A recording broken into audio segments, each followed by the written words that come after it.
Oh, Paizo, you're so fine. You're so fine. You blow my mind. Hey, Paizo.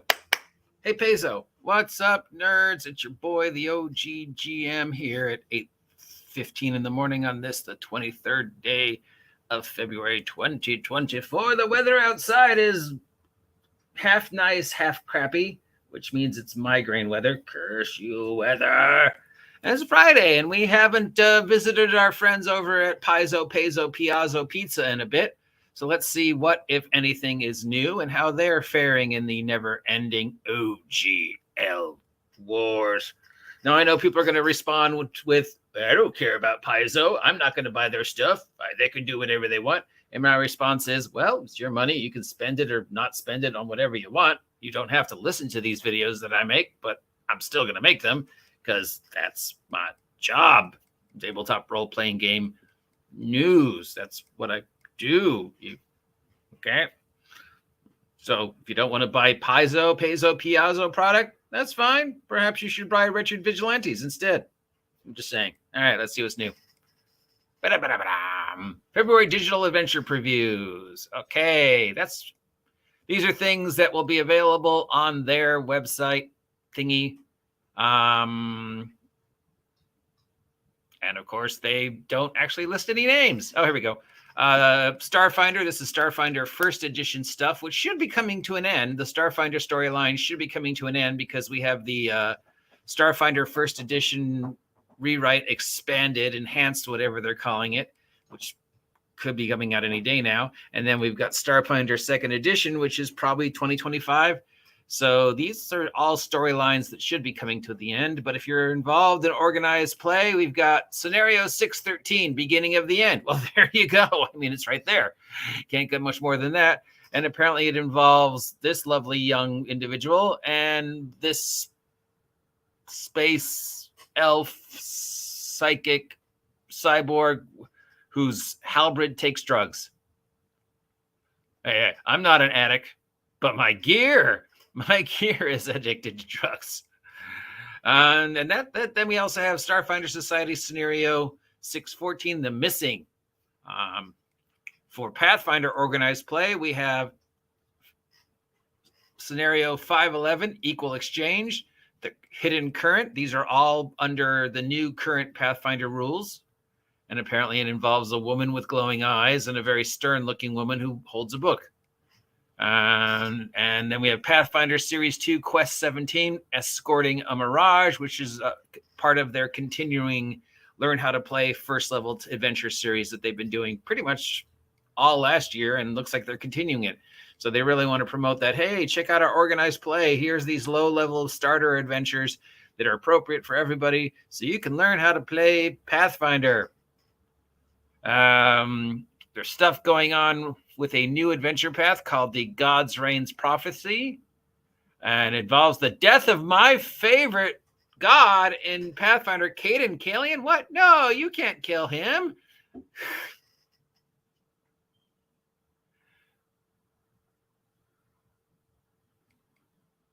He's awesome. But anyways, that's the thing coming on. We've got something called the Doom Developers. Is this a continuation of the Doom Vault? It looks like they're working on the 200th Pathfinder Adventure Path. Congratulations. And apparently involves a dragon horse thing. And we also have Shadows Under Sandpoint. Sandpoint being their take on Freeport, which is their take also on everything else that's vaguely nautical. So it's their vaguely nautical piratey campaign setting thing, and they've got that coming out. And this guy's talking about his history with working on the project. It doesn't really look like there's much going on in the world of Pathfinder right now. These mostly seem to be referencing just stories, developers. Here's a book about dragons. Here's an article about their new partners and how they're working with the new studios. We've got some new information on organized play. We know that they were doing this vaguely martial arts oriental thing. I'm not even going to try and pronounce that. Teen Za Days. And they're continuing that storyline. So Predley's surprised that nobody's gone after Paizo for being racist by doing an Asian-inspired campaign-setting adventure path. The new VTTs, yeah, okay, pretty, not much going on. Not much going on in the world of Paizo, which is a good thing, I guess. I mean, if they just stay the course and continue to support Starfinder Enhanced until Starfinder 2nd Edition comes out, and if they continue to support Pathfinder 2nd Edition and just do their organized play and avoid controversy, they should be fine. Of course, the big question regarding Pathfinder 2nd Edition or Pathfinder 1st Edition, I guess, is what will be the fate of the Pathfinder verse once 2024 D&D comes out. What's going to happen in 2025? People have had a couple of months to simmer over new D&D. Will it be another max exodus from the D&D table over to the Pathfinder Paizo table, like there was all those years ago when everybody universally agreed they hated 4th for no reason whatsoever and wanted to play Pathfinder because it was the logical successor, which it was before they got all weird? Or will people go, well, I mean, I've already got 5e.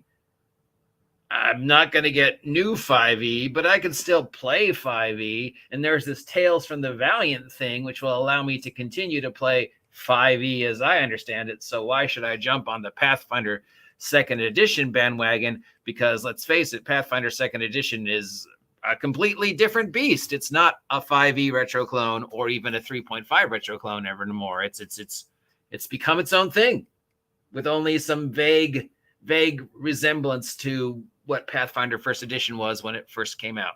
So will the angry fan base jump once again into the Pathfinder support pool, or will they go, nah, I've already got everything I need? Or will they go, nah, I like this Tales from the Valiant thing? Who knows?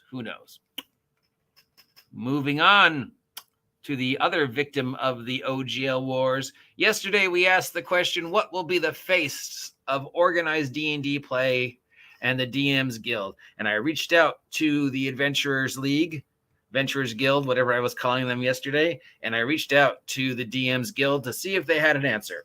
The DMs Guild has not responded, but at least one individual associated with the Adventurers League has responded. The Adventurers League, of course, being the official sponsored canon Wizards of the Coast 5e canon organized play.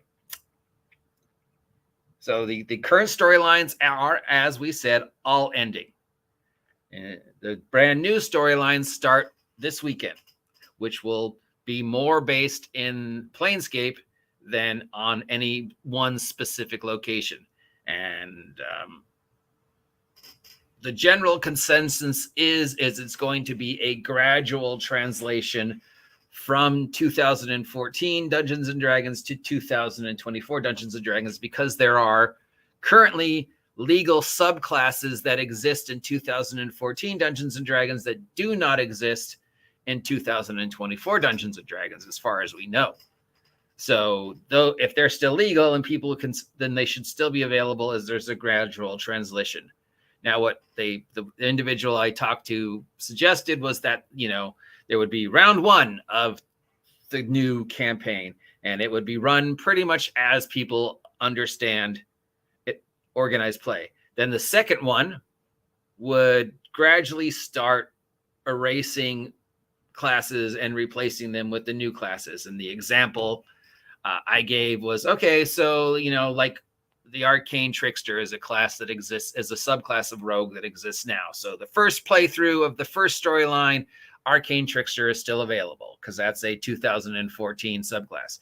But the second storyline, they replace Arcane Trickster with the new version or the new class or whatever. And then you just play through that in the slowly conversion through 2024 into 2025. And when the 2024 storylines end in 2025, February of 2025, then everything will have been gradually translated from 2014 D&D to 2024 D&D, and any new storylines that start after all the current ones end will be 100% set using the 2024 rules. And the 2014 rules will no longer be canon, organized, official. Now, there is some hullabaloo of Wizards possibly letting the Adventurers League go and another game company picking it up and running it. That hasn't been confirmed, but I've heard from several people in the Adventurers League that's what they think will happen. That's kind of what they hope will happen, is that Wizards of the Coast, much like they did with Magic organized play, will just let somebody else run D&D organized play for the rest of 2024 going into 2025. I can't believe we're already talking about 2025 and it's only the second month of 2024, but we have to start thinking about how is this going to affect? Because whatever happens this year in regards to Dungeons and Dragons, since we're not really seeing it supposedly till September, we won't see the fallout till 2025, right? By then, everybody will, between September 2024 and January 2025, that's the getting to know you phase. That's the first date phase. That's the everybody who's going to be playing is looking at it, seeing what they like, seeing what they don't like. That's where all the third-party publishers will start making stuff for 2024 D&D. That's where the initial arguments and controversy regarding the changes will start to percolate around September, October. So whatever the fallout of this year, we won't really see it to 2025. So any concerns regarding the fate of the Adventurers League or DMSGuild, I think can be put on hold till February 2025. Somebody also asked, what's going to happen to the stuff on the DMSGuild? And it's like, well, it's not going away. They're all PDFs. They're there. I mean, they've already been agreed upon under the current OGL. Everything on the DMSGuild, if it has that little stamp on it, is official canon Wizards of the Coast 5e official canon, including Doomed Forgotten Realms by our friend Scott McClintock, which is the best version of the Doomed Forgotten Realms storyline, and Chains of Asmodeus. Both of those are official. They'll remain on there. The prices might come down and they might slowly be replaced in the pecking order by the new stuff, which will, of course, be 2024 D&D appropriate. But it's not going away, because if it went away, then that would go against Wizards of the Coast flag post that 2024 D&D is completely backwards compatible with 2014 D&D. If you start erasing 2014 D&D stuff, well, then that proves you're a liar, Wizards of the Coast. So you can't do that. What you can do is slowly make it harder and harder to get and slowly replace it. And then maybe someday you just, what's it now? Sunset the file. Is that what we're calling it now? You just sunset the file.